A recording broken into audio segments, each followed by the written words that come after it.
When I first started out in business, every dealership I bought was losing money. About 10 years ago, we kind of were big enough at that point and said, hey, we're going to go out and look for the best dealerships out there and the best locations and the best brands. And we've really focused on buying larger dealerships. How would you invest that 100K cash to, rebuild an empire? I'd look for the right opportunity to invest in. But when I invest, I also want to be able to control it. So that's why I don't like to do outside investments. Like I can make it better if I've got the authority to be able to do that. So I think that's what I would do is invest in yourself, some type of business that you control your own future.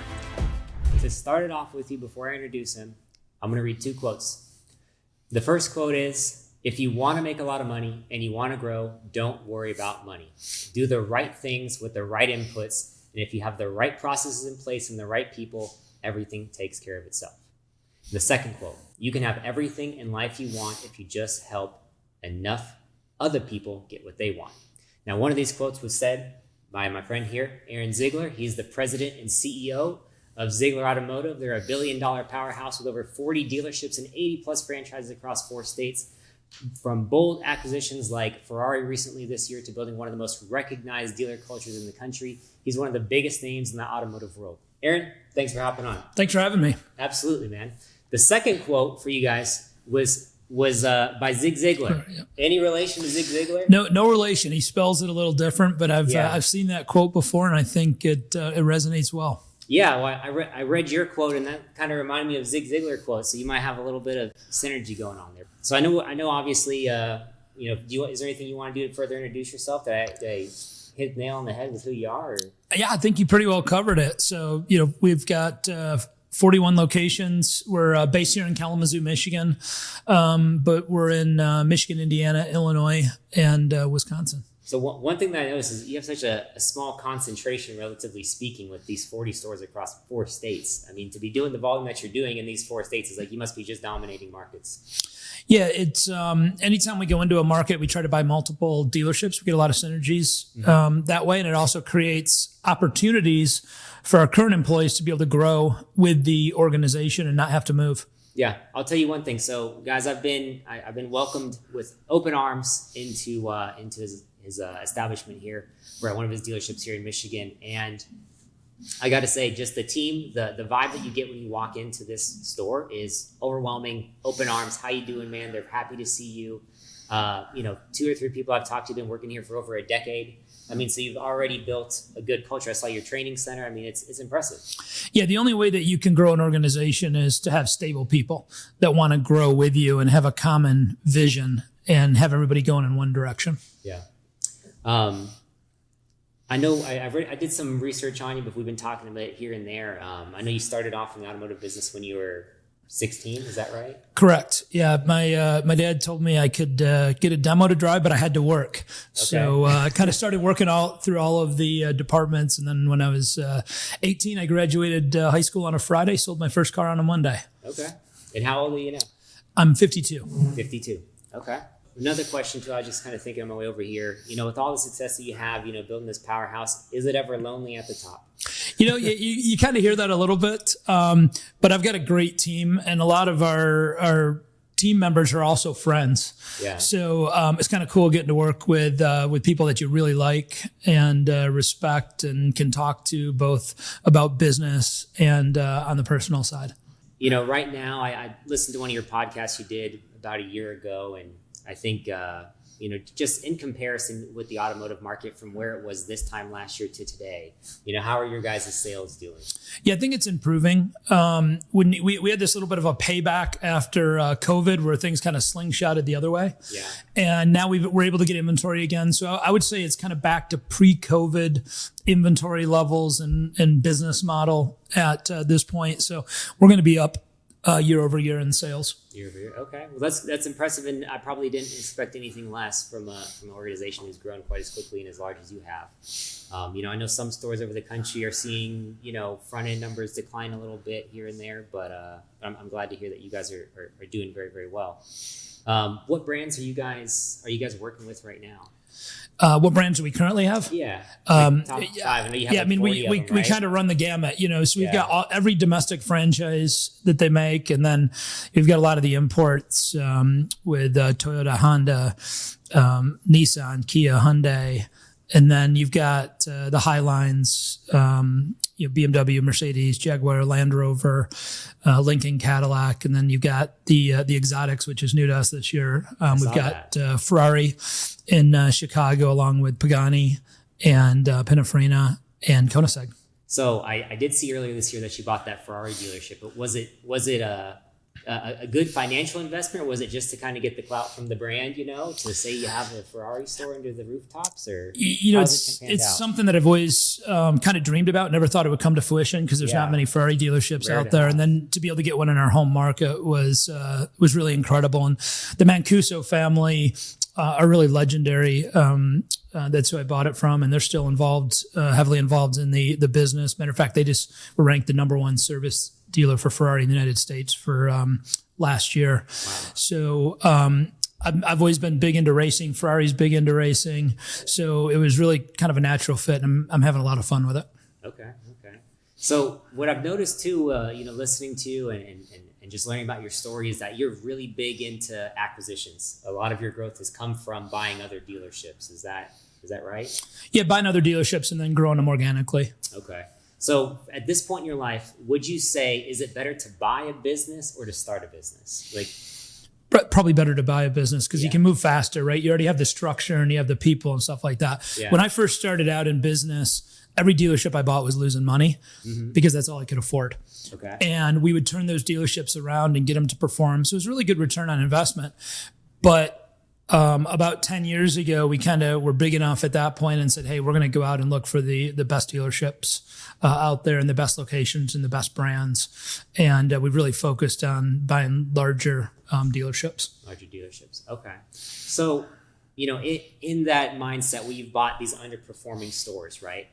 Running, a multi-billion-dollar automotive group right now, what do you see as some of the dumbest things that some of these other dealers are doing that's just kind of holding them back and keeping them small? I think that they let fear hold them back. They always think what could go wrong instead of what could go right. Yeah. And then I think a lot of them get too involved in the details. And I always say you can create a lot of motion, but you don't create any progress. So we're always looking to create progress with the least amount of motion that we can. And it really comes down to hiring the right people, giving them a world-class culture, developing them, and then paying them really, really well. And that's been kind of our formula. And if you can do those things, I don't think anybody ever leaves you. So that's been a way that we've been able to grow the organization. I think that a lot of people really miss on the people aspect. I would agree with you. I've met so many unhappy people who've left unhappy situations to be happier. And I would think you'd probably agree that's more expensive to hire a new employee than it is to keep a good one. I think you might have touched on this a little bit, but what would you say are some things that you do to keep your employees happy? It starts out with culture. You got to have a world-class culture, and you have to have happy employees to have happy customers. So specifically, we do a lot of celebrating when they have wins. Mm-hmm. So when we break a record or something like that, we always come in, have a dealership-wide lunch, and have a lot of fun. We do a lot of stuff socially with our employees, whether we're taking them to football games or doing dinners. We're kind of nonstop doing things because I really enjoy doing it. I love being with our employees. They're a lot of fun. But I think the single most important thing to keep people happy is have the right culture. And from a leadership standpoint, I always tell our leaders that we're here to serve everybody, not the other way around. Mm-hmm. And if you kind of have that servant leadership mentality, I think that really helps to create that culture and keep employees happy. Yeah, it kind of goes back to what you'd said, forget about the money, focus on basically the customer experience and, your people, I know that you've invested heavily in training. I saw you have a world-class training center out there. You've had tons of, guest speakers like Grant Cardone. And I saw today we had someone from Travis Pastrana's team in here. I mean, that's pretty cool, you know? Yeah, we bring in a lot of speakers that have done really interesting things in life. It could be a race car driver, it could be the CEO of a company, it could be a head coach out there. We've had astronauts, we've had prisoners of war. Yeah. And you can learn something from everybody and their experiences. Yeah. So everybody in the company has access to the speakers. Everybody's invited to come listen to them. We do a Zoom out to all of the other dealerships, and then we record it and send it out to all of our employees as well. Why do you guys do that? One, because it's fun to meet interesting people, and you can learn from them. And I get as much as our team does out of this, and it's constantly helping us to evolve. So, in order to stay relevant, you've got to constantly be changing out there with the market and learning new things. So it's perspective. Yeah, I'm a curious person, so it's fun to learn from them. It's fun to meet them. Yeah. We always take them out to dinner the night before with a group, and gives our employees access to people they'd never have access to otherwise. Is it stressful running a multi-billion-dollar automotive company? So I look at stress as bad. I look at pressure as good. Okay. So I love having the pressure of running a company, but so you run off the pressure, you feed off the pressure. Exactly. Okay. And don't really worry about if something's stressful. I don't ever want to be in a stressful situation. So if we have the right people and the right leadership team and stuff like that, there really isn't a lot of stress, but it's a lot of fun from a pressure standpoint. We do put a lot of pressure on ourselves. So have you just kind of worked that out in your brain? It's not stress, it's just pressure. Correct. Okay. So do you do anything to ever mentally decompress from the pressure, we'll call it? Probably where I decompress the most, believe it or not, is when I'm in a race car. Okay. At the track, because you're focused on what you're doing. You forget about everything else in the world. You got to focus on that moment and kind of get your heart rate up and get your, I just feel alive in a race car and absolutely love that. I can understand that. That's that's your go-to. Cars. You live, Correct. Breathe, eat, sleep, and decompress with cars. Correct. That's pretty cool, man. So we talked about this, how our sales compared to last year. So what's happening in the automotive world right now? What's the state of the market from your point of view as a guy who has, 40 plus rooftops and 80 brands somewhere around there? I think it's solid. I would say good, not great. Mm-hmm. I think if interest rates come down, which we're expecting them to start to do, maybe it could really get good going forward. There's still a lot of pent up demand out there from COVID. There's 10, 12 million cars that should have been sold that weren't. Yeah. And we haven't made those up yet. We've got the inventory to be able to do that now. So I think the industry's in for a couple of really big new car years coming up. So on this note, it's not one of my questions, but I'm thinking about this is, with all you're part of the product of acquisition, like you're an acquiring, source. What do you see with all the consolidation going on in the automotive industry? What do you think it's going to look like in the next, 10 years? Yeah, I think that the groups are going to continue to buy out individual stores. I think it's really tough to have one dealership to compete right now, especially in today's digital world. Yeah. If I've got 10 or 12,000 cars in stock and somebody else has 150, odds are they're going to come to one of my cars first. Yeah, exactly. And then you get a lot of synergies out there, and there's things that we can do that make us more powerful. So I think you'll start to see bigger groups than buying out smaller groups. So we've done a little bit of that where we buy multiple stores. That makes life easier for us because if you buy 5 stores or one, it takes about the same amount of effort. So what's the end game? I mean, you can only buy so many dealers and get so big before we have 2 dealers to choose from. I mean, that's what I think. I mean, what do you think is going to happen? It's still so fragmented. If you look at the top 150 dealers in the country, including the public companies, they still only own like 23% of the dealerships out there. So there's a lot of dealerships and a lot more consolidation. So you think there's a lot more to go? Yeah, I think that everybody that is kind of in that growth mode is going to continue to stay on that. If you're seeing people that have groups and they're ready to retire and they don't have a succession plan, that's when they're usually selling. Okay. So on that note, a lot of the dealers who are listening to this show are not quite at 40 plus rooftops with 80 brands. There's smaller guys who are maybe some independents out there, maybe some guys with a franchise but only have 1, 2, 3 rooftops. What are you seeing right now? Because you have all this data to analyze and look at. How are front end numbers looking across the board compared to this time last year? So it completely depends upon the franchise. Okay. So let's take 2 of your most popular ones. If you're looking at the high lines are performing really, really well right now. Okay. Grosses are good with the high lines. It also comes down to supply and demand. So if somebody is overbuilding cars right now, their grosses are going to be substantially lower. Okay. Have you seen a shift from last year versus this year? We've seen a little bit of a shift where the luxury stores are performing at a little higher level than the volume stores are for the most part. Okay.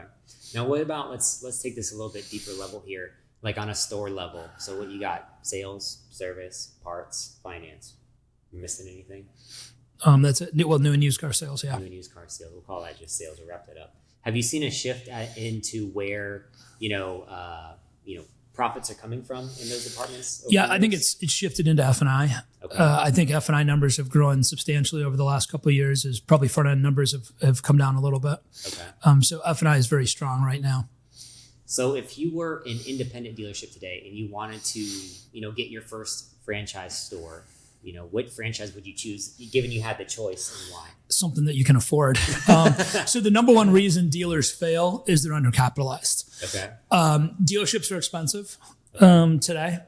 That's just the way it is, and you can't if you can't finance 100% of that, it'll never be able to support the debt. So it really comes down to kind of what your bankroll is, and what sort of bankroll do you need to have to get? If you're, easiest point of entry, right? Kia or something like that. Kia's pretty darn strong right now. They're bringing pretty good money. They've grown pretty well. So it could be, for a really small store, a couple $1 million. Big stores go for well over $100 million. Okay, so the answer to that question is really whatever you can afford. Yeah, don't bite off more than you can chew. Go in and be well capitalized. Well, what if you don't have all the capital? For those guys out there. Then you got to find it, right? You go out there. There's some private equity has come in. A lot of family offices are coming into this business. So there's ways to find money out there. It's always going to be a little bit more expensive cash to do it that way versus a bank. So we've never been involved in that. It's always been just our family and traditional banking relationships. Okay. So for the guys out there who are looking to get their first store, look for some private money possibly, or look for other dealers. Or somebody that will back you on it. If you don't have the money, because you got to have the cash to be able to run these things. They eat a lot of cash. Yeah. And you can and there's some big swings too. You can lose some money in stores, and if you don't have the wherewithal to be able to get through a tough time, then you go out of business. So that's where you got to have the cash to be able to run these things. True. There's a lot of overhead in every dealership. Tons. I can't imagine the amount of overhead that you have. So moving on here, just running through some questions. So you're running, this, $1 billion automotive group. When you think about, F&I products and reinsurance, like how much could you attribute your success and wealth that you've built over the years to, F&I and reinsurance and that sort of stuff? F&I is a big piece of it. Yeah. I think most dealers out there do some form of reinsurance. The challenge with that is that warranty numbers are going bonkers right now. So the loss ratios are really high. Yeah, we've seen so on the reinsurance side, there's not nearly as much profitability as what there was, say, 5 years ago. And what do you attribute that to? Cars are getting more expensive to fix. And wages are going up with tax. Labor rates are going up. So it's just all of that type of stuff compresses on the loss ratios. We talked to a lot of independent dealers out there and a lot of franchise stores. So would you say it's instrumental to would you say like F&I products and reinsurance have been instrumental to your success, or is it like a... Yeah, no, that would be correct. Yeah, it's extremely important to the overall growth of the business. So for these smaller, smaller franchise and smaller independent dealers, honestly, they probably look up to groups like yours, but they obviously don't have the scale. So from your experience, what can smaller dealerships do right now to compete on, profitability and grow? What I would do if I was a smaller dealer is I'd approach another small dealer in town, try to buy them, because then you get a lot of synergies with having two of them versus one. you also got to focus on having comes back down to the people, having the right people internally, spend the money to develop them so that they'll get better going forward, and then have the right culture out there. If it's just take care of your employees that work for you, and that's the way you'll build the thing. So just a thought that came in my head, when you've purchased dealerships in the past, I know you've purchased a lot of them in the past. When your team takes over, is it a clean house type operation, or are you guys trying to figure out who fits into your culture? So when we first started out, and you're buying stores that are underperforming or losing a lot of money, they lose a lot of money because usually they don't have the right teams. So you may have to make more changes there. Although we've seen some where they just had bad leadership and we took out the owner and we kept the employees. It was great. Now the dealerships that we're buying a lot of the blue sky number is you're buying the employees. So when we're buying the best stores out there and the biggest stores out there, it's because they got really good employees. Mm-hmm. So like the last acquisition we did on the Ferrari deal, we kept every single employee. We bought 4 stores in Wisconsin a couple of years ago. There was over 300 employees. We took basically everybody. So now we can grow faster if we keep everybody. Like we don't have a bunch of people just sitting on the sidelines, waiting to buy something. And is what we try to do is take the best of what the other dealer's doing and the best of what we're doing and kind of combine those two. Mm-hmm. And we've had a lot of success doing that with our last acquisition, where the family's still heavily involved in it.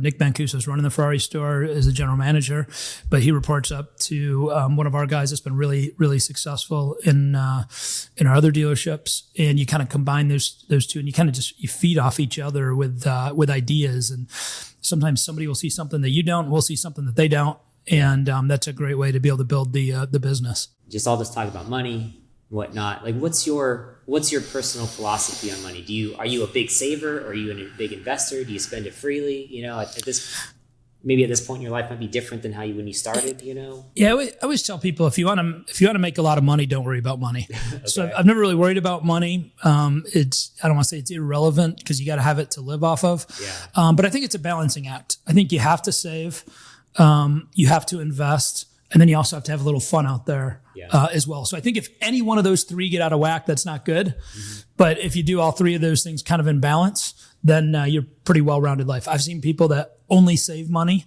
and they miss opportunities because of that, and they probably don't have a lot of fun in life. I've seen the other way where people go nuts and buy everything and then they go broke. That's not good either. And you might pick up their store. Yeah, and on the investment side, you got to be able to make sure you don't grow too fast. Anytime I see somebody in out there and there's an article that says it's the fastest growing auto group in the United States, like 2 years later they're out of business because you just can't handle crazy growth in this business. It's too dependent upon people.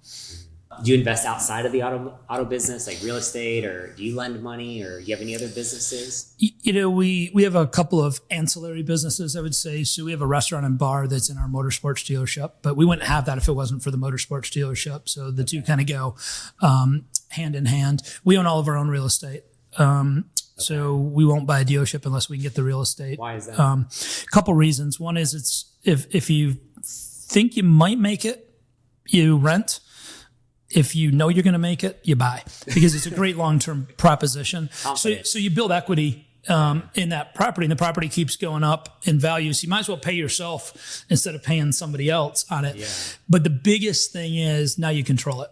Yeah. So nobody's going to come to you in 10 years and say, hey, your lease is up, we're not going to renew it or something like that. And you got to go find a different facility out there. So you're really in control of your own destiny. So out of, dealerships, real estate, other businesses that you've done, would you say the automotive has been your most successful one, or is there anything that you're really excited about, on the side outside of this world? Yeah, I mean, we're really excited about automotive. It's been great for our family. And now my son's in the business. All of my kids, they're younger. My son's the first one that graduated college. Mm-hmm. And all my kids have worked at different facets of the business, but it's really been pretty focused on automotive, other than the one motorsports dealership. With the network that you've built, the dealers that you've built, you've got access to capital that most entrepreneurs can only dream about, I would imagine, hopefully. So how do you decide what's worth risking millions on versus what's something that you would pass on? So it starts out, I'm looking at location, franchises, and who's running the store. Those three things. Then once we say, okay, we're interested in this acquisition, my CFO comes into play and he does an analysis on what we feel something is worth. And we'll go up, to that number. But once we hit that number, we're very disciplined. We don't go over that number. And we set that number in advance so that if you get into a negotiation, you're not going to get kind of emotionally involved and then overpay for a dealership. The biggest thing is not overpaying for your investment. Correct. Yeah, I think that we never come in and try to steal stores. I think we pay really good money, but you don't want to do something that doesn't make sense or puts the rest of the company in a bad position. Have you had people approach you saying, "Hey, please buy me," type things, giving you pie in the sky numbers, or? We get people that approach us on a fairly regular basis because they know that we're a consolidator. They know that from reputation that we do what we say we're going to do. Yeah. We get manufacturer approval. We've never been turned down by a manufacturer before, and that comes down to they want market share, they want CSI, and they want nice facilities, and we kind of check all of those boxes out there. But we get a lot of deals through manufacturers as well on ROFRs, first right of refusal. Okay. We've gotten a lot of them here in the last 6 or 7 years that way. Side note question, thinking about these other dealers who are out there who are wanting to grow, get bigger, maybe sell, I don't know. But when you come and do a little bit of extra cash, you've got extra sitting around, or maybe not you, or I guess in your experience, when you have some extra cash sitting around, in your opinion, is it better to, invest it, save it, or, pay down debt? It depends how big your debt level is. If your debt's high, you want to pay down debt first. But if your debt's in line, then invest it in yourself. Is there a percentage that you have in line for debt, or is it just like a personal tolerance? Yeah, I mean, we have a lot of dealerships that have no debt on them anymore. So the stores that we've had longer. So you've got a tremendous amount of equity in the company. Obviously, the newer ones, they're more expensive. Then you're going to put more debt on them. But if you look at it overall for a company, it's going to be fairly low out there. And we've worked with one main bank, which is Huntington Bank. Mm-hmm. They've been great to work with. They've never turned us down on a deal, but they do their own analysis too and make sure that the numbers make sense. So let's pretend, you lost everything and all you had left was $100K cash. How would you invest that $100K cash to, rebuild an empire?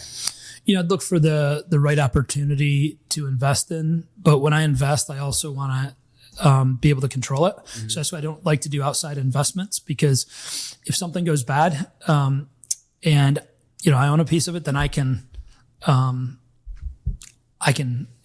change that, right? Like I can make it better if I've got the authority to be able to do that. So I think that's what I would do, is invest in yourself, some type of business that you control your own future. How about this question? If automotive went away tomorrow, we didn't need cars anymore, what industry would you invest $100K cash into? That's a good question. Well, I got you stumped. So the one thing that I always say too that you've got to do is something that you're passionate about. Mm-hmm. So if you're passionate about something, it doesn't feel like work and you're going to be really good at it. So I would say go invest in something that you're passionate about. You look at things that people are going to need time and time again, and that the market's going to be strong on going forward, and that some technology is not going to take it away. Parents talk to their kids about school, sports, life, and a lot of the times money is kind of left out. And I'm going to kind of change the way I've worded this question. I'm going to make it into a two-parter. Is there anything that, because you got this business, your father was in it prior to you. Correct. Was there anything that your father taught you about money that really resonated with you? Yeah, he always said cash is king. Cash is king. Make sure you've got enough cash in these businesses. So, if I want something and the business wants something, the business is going to get it. Okay. Right. So, business comes first. Absolutely. When it comes to kids, this is something I think they really miss on in school. They should be having finance classes and teaching kids about, credit cards. If you use a credit card and you don't pay it off, the interest rates are crazy high, can get people into trouble. Each one of my kids, I put $25,000 in an account when they're 15. And if they don't drink until they're 21, they get the money when they're 21 and they can buy and sell stocks. Okay. And my son turned $25,000 into almost $100,000 in 6 years. Well, when he turned 21, I said, "What are you going to do? It's yours now." Yeah. And he said, "Well, I'm going to keep trying to grow this. So I think that teaches them how, money in the stock market can make money for you as well. So have money work for you is kind of a Correct. roundabout lesson. Have multiple income streams. Okay.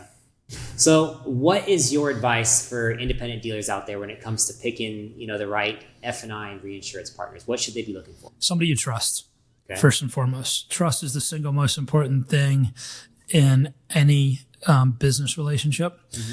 And then, once you get the trust part, then you've got to have a relationship with them. I think most of business, or the best business, is relationship based, not transactional based. So you got to find somebody that you're comfortable with, somebody that has a proven track record of success. Because here's a pitch: everybody comes in, and he goes, "We'll increase your PVR by $300." Yeah. So everybody wants to increase their PVR, but you've got to have a plan to be able to do that.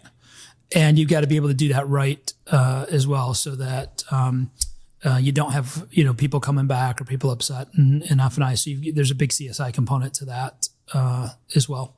Okay, because it's something that I think could possibly help a lot of people out when it comes to business. So what I do is I work with F&I products and dealers and basically help them grow their reinsurance accounts with extended warranties and all that jazz. So if you had a business like mine and you wanted to grow into a partner for larger dealer groups, what's one thing you'd tell me to focus on getting there? Like, how would you grow a business like mine with other dealers out there?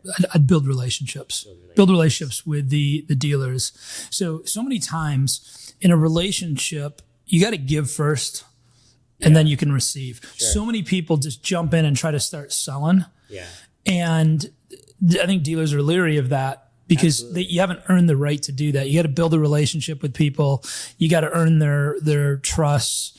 You might show them how you can help them, or maybe you do some things for them at the beginning to kind of prove yourself. If guys got a bunch of stores, maybe you take one store and go, let me take over this one store, and I won't even charge you for it, and let us see what we can do. Yeah. If we do that, then it can build into more. That's what I would do. Give than ask. That's a really good point. Yeah, very appreciate that. And I'm sure in business owners out there listening, same thing, guys.